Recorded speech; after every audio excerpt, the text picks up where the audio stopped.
आप सभी को नमस्ते। तो आज हम देखने वाले हैं पेज नंबर 8। ठीक है, तो पेज नंबर 8 में सबसे पहले दिया हुआ है कि जो स्त्रियों में जो 20 पेशियां अलग से मानी गई हैं उसके बारे में। ठीक है, तो ये जो पेशियां मानी गई हैं, ये पेशियों की उत्पत्ति कैसे होती है। तो सबसे पहले हमको ये जानना है कि इनकी उत्पत्ति कैसे होती है पेशियों की, क्योंकि ये भी क्वेश्चन बन सकता है।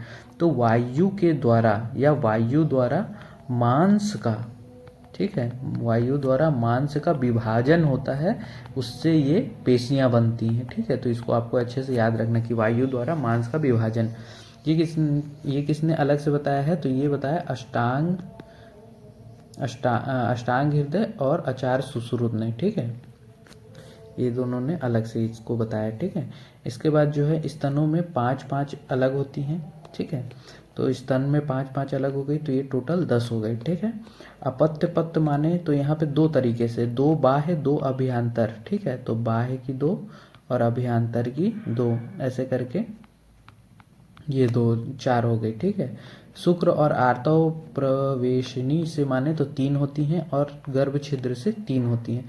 इस प्रकार ये टोटल कितनी हो जाती हैं, 20 हो जाती हैं। आचार्य सुश्रुत जो है वो इसको मानते हैं।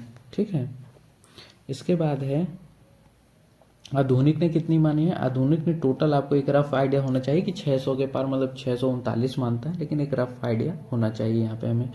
ठीक है, इसके बाद आता है गर्भ स्राव की संज्ञा। तो गर्भ स्राव कहने का मतलब क्या है कि गर्भ का बाहर निकलना।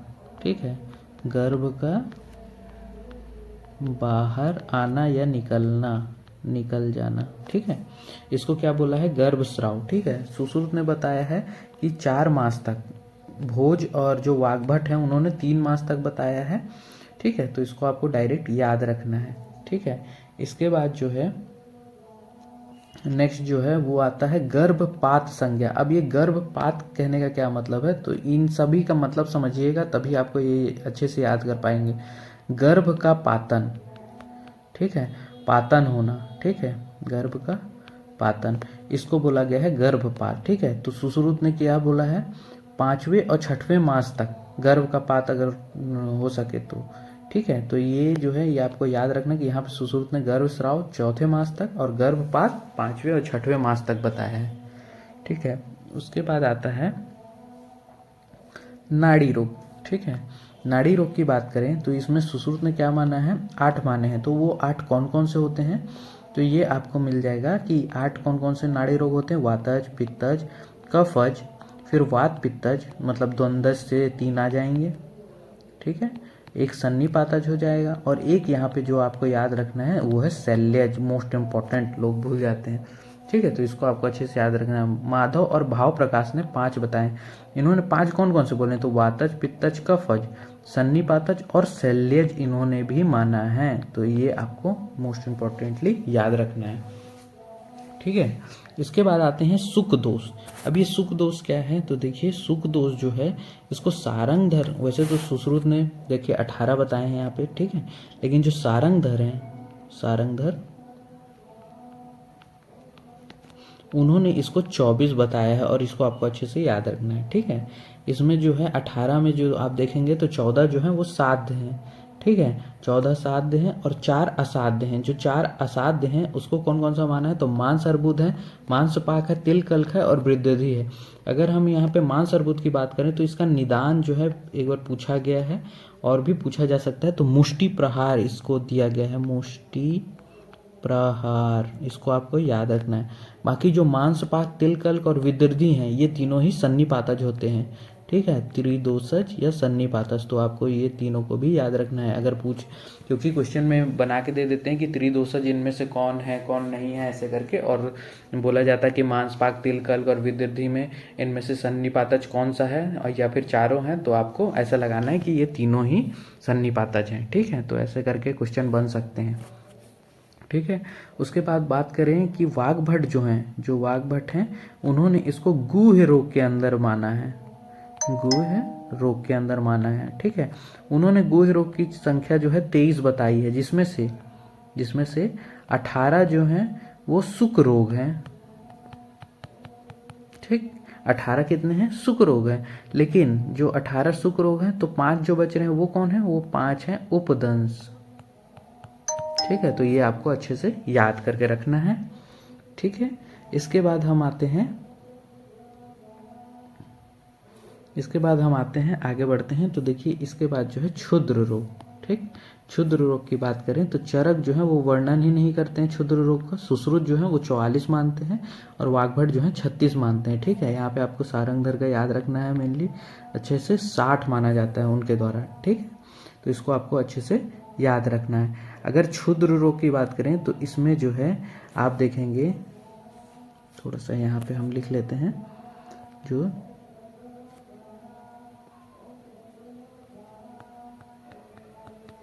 क्षुद्र रोग है उसमें अगर आप देखें तो ज्वर, ठीक है, ज्वर है, कुष्ठ है और जो मसूरिका है, ज्वर, कुष्ठ और मसूरिका। ठीक है, ज्वर, कुष्ठ और मसूरिका ये जो होते हैं इनके धातुज भेद होते हैं। तो इसको आपको याद रखना है कि धातुज भेद किसके किसके होते हैं। तो यहाँ पे जो ज्वर है, जो कुष्ठ है और जो मसूरिका है, इसके जो है धातुज भेद होते हैं। ठीक है, तो इसको आपको याद रखना है। इसके साथ ही जो सारंगधर हैं वो 4 प्रकार के व्यंग बताते हैं, 8 प्रकार के विस्फोट बताते हैं और 14 प्रकार की मसूरिका भी बताते हैं। ठीक है, तो ये भी आप याद रख सकते हैं। इसके बाद जो है हम नेक्स्ट जाते हैं। तो नेक्स्ट देखिए जो क्षुद्र रोग है उसका वर्णन कहाँ पे मिलता है हमको, तो ये सुश्रुत निदान 14 में आपको मिल जाएगा। ठीक है, इसके बाद जो है मुख रोग। मुख रोग की बात करें तो जो चरक हैं वो कितना मानते हैं, 4 और 64 दोनों ही मानते हैं और इसी के साथ जो विदेह हैं वो भी 64 ही मानते हैं। ठीक है, तो इसको आपको अच्छे से याद रखना है। जो सुश्रुत हैं वो तो 65 मानते हैं, भोज भी 65 मानते हैं, वाग्भट जो है 75। अगर आपको इसमें से याद रखना है तो सुश्रुत और वाग्भट का तो जरूर ही याद रखें। ठीक है, उसके बाद जो भाव प्रकाश हैं उनके साथ जो माधव भी हैं, ठीक है, ये दोनों 67 मानते हैं। सारंगधर जो है वो 74 मानते हैं और योग रत्नाकर 67 मानते हैं। ठीक है, कर्ण रोग की बात करें तो आचार्य चरक सिर्फ 4 मानते हैं, सुश्रुत जो है वो 28 मानते हैं, वाग्भट कितना 25 मानते हैं। ठीक है, इसके बाद जो है नासा रोग की अगर हम बात करते हैं तो इसमें देखेंगे तो चरक जो है वो 4 मानते हैं, सुश्रुत 31 मानते हैं और वाग्भट जो है वो 18 मानते हैं। यहाँ पे जो सारंगधर हैं उन्होंने भी 18 ही माना है। सही, ठीक है, जो सारंगधर है उन्होंने भी 18 माना है। योग रत्नाकर और भाप्रकाश ने 34 माना है सबसे ज्यादा। ठीक, इसके बाद जो है नेत्र रोग की बात करें तो 4 और 96 किसने माने हैं, चरक ने माने हैं। सुश्रुत जो है वो 76 मानते हैं। ठीक है, 76 की बात करें तो यहाँ पे विदेह जो है वो भी 76 मानते हैं, तो इसको आपको याद रखना है। ठीक है, उसके बाद जो है सारंगधर के साथ जो वाग्भट हैं उसके साथ सारंगधर क्या मानते हैं, तो जो सारंगधर हैं वो भी 94 ही मानते हैं। ठीक है, और भाव प्रकाश और माधव 78 मानते हैं, तो इसको आपको याद रखना है। सुश्रुत का, चरक का और वाग्भट का तो मेनली याद रखना ही रखना है। ठीक है, क्योंकि ये पूछा गया है और पूछा जाता है। नेत्र मंडल की बात करें तो जो सुश्रुत हैं वो 5 मानते हैं और वाग्भट जो है वो 4 मानते हैं। हृदय रोग की बात करें तो हृदय रोग बहुत इंपॉर्टेंट है, क्योंकि सिरो रोग, हृदय रोग ये सब 5 चरक ने बताए हैं, लेकिन उसके अंदर बहुत सारी चीजें हैं। तो ये कहाँ पे बताया गया है, तो चरक सूत्र स्थान 17 में इन्होंने पूरा वर्णन किया है। ठीक है, जो चरक हैं वो तो 5 मानते हैं, लेकिन जो सुश्रुत हैं वो 4 मानते हैं, सन्निपातज को नहीं मानते हैं। तो वो 5 कौन कौन से हैं, वातज, पित्तज, कफज, सन्निपातज और क्रीमिज।